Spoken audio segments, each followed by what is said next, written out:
Quand j'étais petite, je pensais que Le Petit Prince racontait simplement l'histoire d'un enfant qui voyageait entre les planètes, rencontrait un renard et prenait soin d'une rose. Et puis je l'ai relu plus tard, une fois, puis deux, puis encore. Et j'ai compris que ce livre parlait tout simplement des êtres humains, de leur solitude, de leur ego, de leur besoin d'être aimés, sans toujours savoir aimer correctement en retour. La rose m'a particulièrement marquée en grandissant parce qu'elle est fragile, sensible, contradictoire parfois.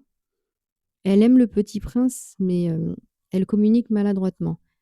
Elle veut être rassurée, admirée, protégée, sans réussir à exprimer clairement sa vulnérabilité, qui fait que, au bout d'un moment, le petit prince finit par partir parce qu'il entend ses contradictions avant de comprendre ses émotions.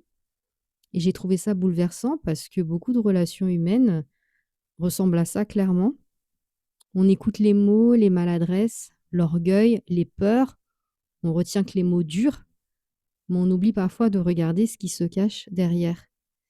Et pendant son voyage, le petit prince rencontre des adultes obsédés par le pouvoir, l'argent, l'image, le contrôle ou la performance.